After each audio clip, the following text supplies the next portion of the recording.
Akong pagtahod sa mga opisyalis sa pangagamhanang sibil sa itong hamili nga lungsod sa Lubok, pinanguluhan sa atong mayor, ama sa lungsod Mayor Raymond Hala, Vice Mayor Ma'am Helen Kalipusan Alaba, mga sakop sa Sangguniang Bayan, mga department heads sa atong local government unit, o yun man usab sa mga kadakuan sa atong parokya ni Senior San Pedro Apostol, atong PPC Chairman nung June Acuña, atong Chair Delegate sa Paris Finance Council ng Nara Taldo, mga kadakuan sa Westfly, mga lungsuranon, katawhan sa Dios, uban sa atong kaabag nga pari, Father Rene, mga apostoles karong tuiga, kitang tanan nga nagbalaan og miduyog sa mga kasakitan sa atong Ginoong Hesukristo, alang sa atong kaluwasan o katubsanan.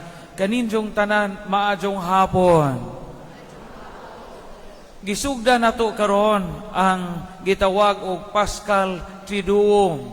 Usa kini ka tulo kini ka adlaw nga diin atong gihandom ang mga panghitabo nga diin nagpunting ngadto sa pagkabanhaw sa atong Ginoong Hesukristo. Ang panahon sa Kwaresma, the season of Lent, nahuman na kagahapon. The season of Lent officially ended yesterday. Nahuman na ang Kwaresma kagahapon. Ug atong iphon gikan sa Miyerkules sa Badlis hangtod kagahapon, nakaabot na kitag 40 ka adlaw. Ug karon niya na kita sa kinapungkayan nga bahin sa atong kasaulugan, kining gitawag og Paschal Triduum. Karong adlaw tulo ang pangalan ni ini. Primero gitawag kini karon og Misa sa katapusang panihapon sa Ginoo. In English, Evening Mass of the Lord's Supper. In Latin, gitawag kini Misa Vespertina in Cena Domini. Nagmutanaw po mo sa inyong mga kalendar, gitawag, gibutangan na karon og Monday, Thursday. Nganong gitawag nag Monday, Thursday, tungod kay karong adlaw sa Ebanghelyo nga atong nadungog, mihatag ang Ginoo mandatum, Monday, sugo. Ingon atong Ginoong Hesukristo, gahatag ako kaninyo bag-ong sugo, paghigugmaay kamo, ingon nga ako nahigugma kaninyo. Munang ginganlan og Monday, Thursday. Ug ang ikatulong tawag na ning maong adlaw karon, of course, Huwebes Santo. Unya karon usab gihandom nato ang pagtukod ni Hesus sa duha ka mga sakramento, the institution of the Eucharist and the institution of the priesthood. Ang pagtukod ni Hesus sa sakramento sa Eucharistia ug ang pagtukod ni Hesus sa pagkapari. Mo karon gitawag rod og Priest Day. Pakpaki po ninyo inyong mga pari, maluoy mo. Luoyan na mugos in tawon. Priest Day pod karon, kay karon gitukod ni Hesus ang sakramento sa pagkapari. Duha ka butang ang atong pamalandungan karon nining atong liturhiya. Primero, ingon ang Ginoo, naghatag ko kaninyog bag-ong sugo, paghigugma ay kamo, ingon nga ako nahigugma kaninyo. Bag-ong sugo. Unsa man kining gitawag og paghigugma, sugo sa paghigugma, nga din ang atong Ginoo mihagit kanato sa pagbuhat, uban sa iyang mga tinun-an. Ug mutan-aw ta sa kinabuhi sa atong Ginoong Hesukristo, mga igsuon. Ug mutan-aw ta sa kinabuhi nga nagian sa atong Ginoong Hesukristo, ang iyang kinabuhi gyud nga pulos paghigugma. Unyag mutan-aw ta sa panig-ingnan ni Hesus sa iyang kinabuhi sa paghigugma, maaninaw nato, matan-aw nato nga ang tinuod nga gugma di ay, ang tinuod nga paghigugma ug ang mga tawo nga tinuod nga nahigugma, ihurot di ay nimo og hatag ang tanan nimong mahatag, apil ang imong kaugalingon alang sa imong gihigugma. Kining mahigugma tadi mahimong tinuod nga paghigugma nga mohatag tag mantinir or mantinil. Kay si Jesus sa iyang pagpakita nato sa iyang hatag sa gugma, gihurot niya iyang kaugalingon. Muna tinuod nga mahigugma. Ug tinuod tag mahigugma, wadya mo'y mahibilin nato. Wadya mo'y mahibilin sa atong kaugalingon ang tanan para na sa imong gihigugma. Kay numdum sa kaistorya, dayo sa kaistorya, dayo sa ka magtiayon, nga padong sila mag-celebrate og silver wedding anniversary. Mga pobre in town sila, kabos kaayo, ug wa sila'y mga bahandi, wa sila'y kwarta, wa sila'y yuta, ordinaryo rin ang pamudyo, wa mo in town sila'y kapanghambog sa kinabuhi. Sa adlaw sa wa pa ang ilang kasal, anibersaryo sa ilang kasal, silver wedding, ang kada usa nila in secret, kasi sila hunahuna sa may makapalipay sa ilang kapikas. Ang asawa gahuna-huna, anibersaryo raban sa ahong bana ugma o kasal, samang kayong ihatag nila nga jamo man ko.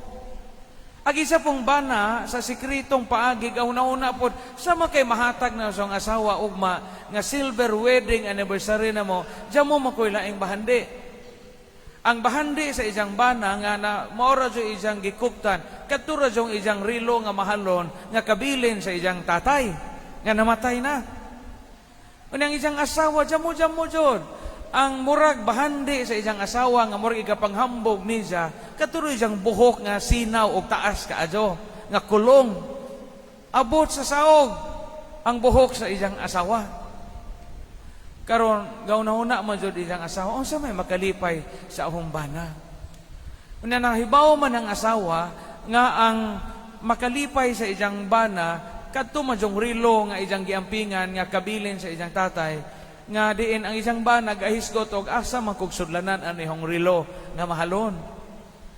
Di sa adlaw sa wa pang anibersaryo sa ilang kasal, kahibaw mo unsa aron malipay gyud ijang bana, gibaligja sa ijang asawa ang ijang buhok. Ijang gibaligja. Hingadto ijang asawa sa parlor, gipaputla ni ijang buhok, gapaupaw ang asawa. Aron mahalin ang ijang buhok, aron makapalit in taon si jewelry box, nga sudlan in taon sa rilo, nga kabilin sa iyang ugangan, nga naa sa iyang bana. Wa siya magsaba sa ijahang bana nga giandaman day ang rilo og jewelry box, kay hatang ni ja ugma.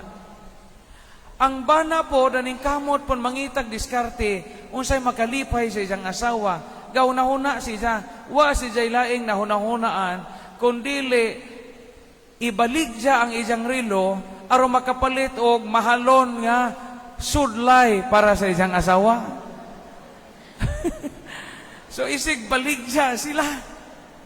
Baligja ni jag ijahang rilo in taon aron makapalit og sudlay nga gold, kanang gold og sudlanan. Andam ni sila pagkagabi, excited na sila pagkaugma. Pagmata nila pagkaugma, isin na sila og pangita o kuha sa ilang mga surprises. Happy anniversary, mahal. Happy anniversary, nakaabot ang 25 years in marriage. Iyon ang asawa, dawata ning ahong anniversary gift nimo. Jewelry box nga sudlanan og relo. Pagtuno pa sa ijang regalo sa isang bana, jamo na magrilo, kay gibaligja naman. Ingon pud ang bana, dawata ning ahong buhat o gasa sa gugma para nimo, pag-abli sa asawa, sudlay nga bulawan. Unya upaw naman ang isang asawa. Ang leksyon sa istorya, kung tinuod ang mahigugma, jamo jay mahibilin sa atong kaugalingon. Daghang mga tao karon nga nahigugma og media. Daghang mga tao karon nga nahigugma og media. Katunga sa asawa, katunga sa ismiringhay. Oh, yan na. Daghang mga tao karon nga ang paghigugma dili tudo-tudo. Pero ang atong Ginoong Hesukristo nahigugma, gihurot niya iyang kaugalingon. Mao na ha, mga ginikanan, ayaw mo kaguol og jamoy na hibilin ninyo kay buhat ka na sa paghigugma. Ug ang inyong sweldo karon kuwang rang ibayad og tuition sa inyong mga anak. Kung ang inyong kinitaan karon kuwang rag ipalit og gatas sa inyong mga ugangan nga di na pakanon kay insure na laglusir na ang gisaligan, adyaw mo guol. Kay inyong gipakita ang tinuod nga paghigugma. Amen. Jamoy paghigugma nga media-media. Ang tinuod nga paghigugma, hurot-hurot, tininuod. Mao na ang panag-iingnan ni Kristo.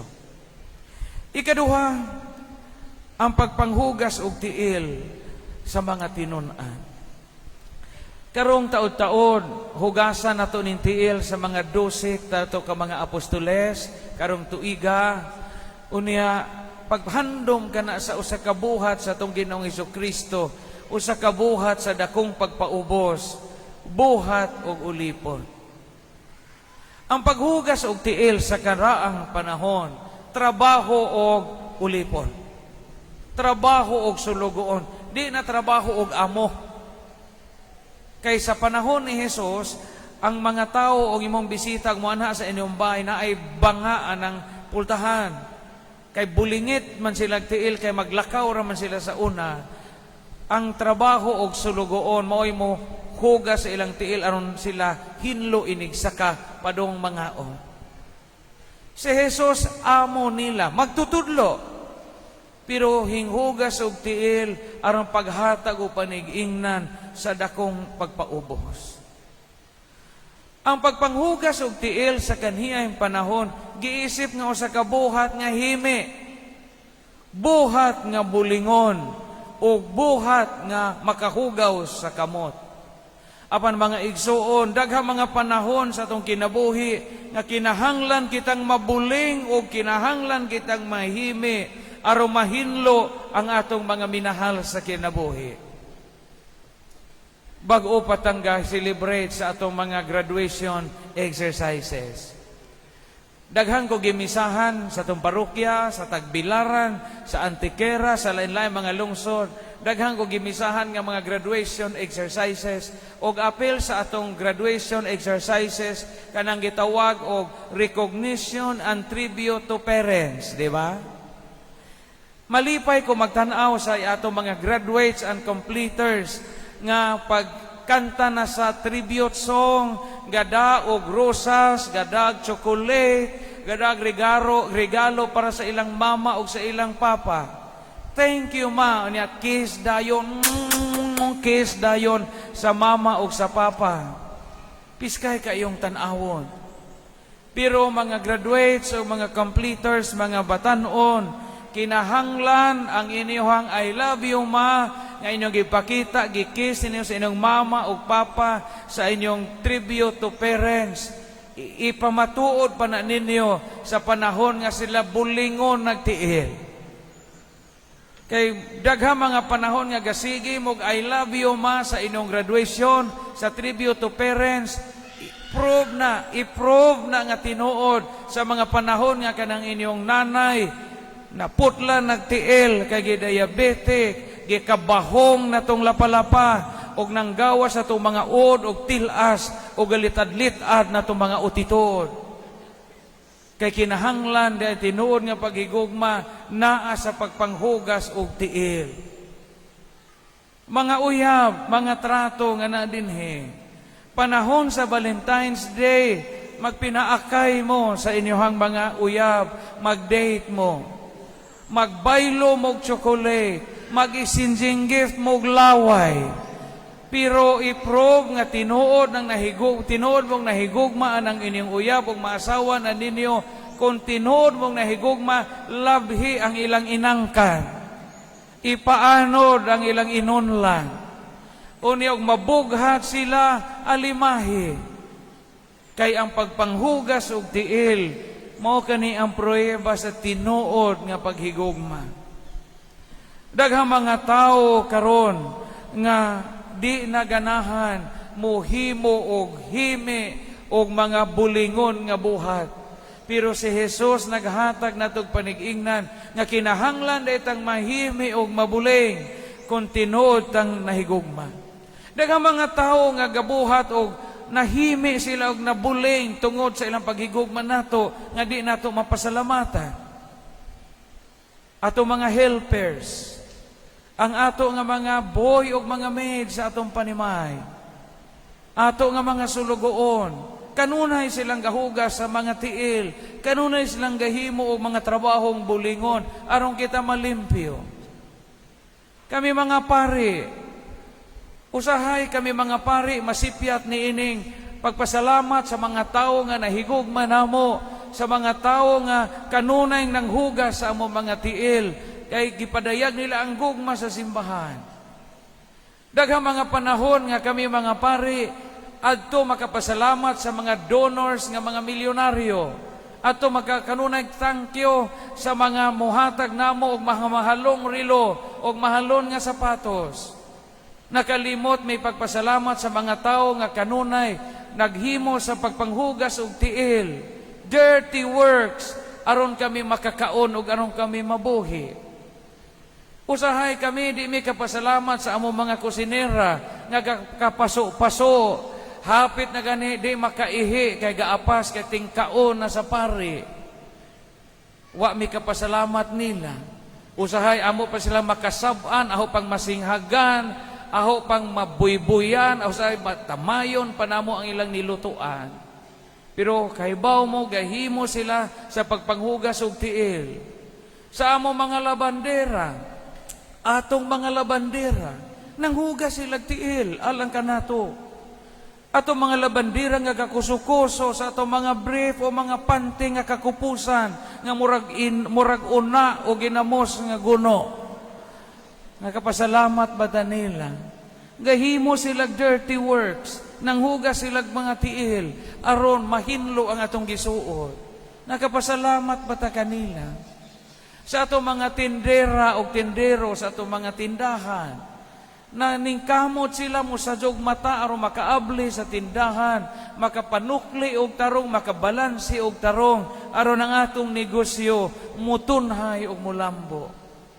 Ato mga driver nga mo'y gamaniho gadala sa atong kinabuhi, samtang gabiyahe kita, samtang kami mga pari gamisa, gikan tag meeting, ang ato mga driver mo na gaasikaso sa atong sakyanan, gailis og ligid og na flat, gapa-change oil, gailis sa mga pagapailis sa mga pisa, gatimon sa dribanan, gakarowas pagkabuntag, anon si ma'am, si father, si mayor, si kagawad, si engineer, masiguro nga limpyo ang sakyanan. Naay mga tao nga nahimi og nabuling aron kita mahinlo. Og mao kana ang panig-ingnan ni Jesus. Ang tinuod nga mahigugma parihas ni Jesus, mabuling gayod kita. Mahimi gayod ang atong mga kamot aron pagpakita nga tininuod ang atong paghigugma. So karon sa panig-ingnan sa atong Ginoong Hesukristo, duha ka butang ang iyang gihatag nato nga panig-ingnan. Primero giingnan kita paghigugma ay kamo. Unya ang gugma nga iyang gihatag kanato, gugma nga hurot-hurot. Gugma nga way mabilin ang kaugalingon, kay ang tanan para sa atong mga gipanghigugma. Kung tinuod ang mahigugma, wadya mo na'y ato. Mabitaw kita nga nangalagad sa simbahan o sa LGU o sa gobyerno, mo na'y rason di na kita mo'y tag-iija sa atong panahon. O mo kabantay. Gusto ta kang muligad, napo'y tawag kay pakoronahon kag puro. Gusto ta kang mopahuway to be with your family, di kay naay tawag, kay naay umaabot nga disaster, na emergency meeting, magtapok ta kay aron masiguro nga ang lungsod, masecure panahon sa naay baha ug lunok. Di na kita mo itag-iisa sa atong panahon. Diyan mo na'y ato. kung tinuod tang mahigugma. O tinuod po tang mahigugma mga igsuon, ayaw kahadlok nga mabuling, ayaw kahadlok nga mahimi. Kay si Jesus hinghikap og tiil nga abo, tiil nga baho kaniadto. At ang mga apostolis karon kapamanicure ni o kapabidicure gipangasabaan ni Kuya Mameo kay aron masiguro nga gamanicure ni. Pero ang karaang mga tao kaniadto way manicure, way pedicure, bahong anghit, bahong juta, bahong lapok, bahong singot, bahong pangagod, bahong kagid, bahong kugan. Unsa pa man, naatanan. Pero gihugasan sa Ginoo, o wa mahadlok ang Ginoo nga mahimi aron pagpakita nga kita nahigugma siya nato. Mo nga nay katapusang bahin dinhi ingon siya, pag hinugasay ka mo sa inyong mga tiil, pag hinugasay mo aron makaila ang kalibutan nga kamo akong mga hinigugma. So mga asawa, hugasi na inyong mga bana. Na pag hinugasay mo, mga asawa, ang mga bana, liguan na inyong asawa nga way iles. Kay dihang dapita pagkapakita mo sa inyong paghigugma. Mga anak, alimahi o ginlui, hugasi ang mga tiil sa inyong mga ginikanan nga masakiton. Kay dihang dapita makapakita kita sa balaod, bagong balaod ni Kristo, paghigugmaay kamo.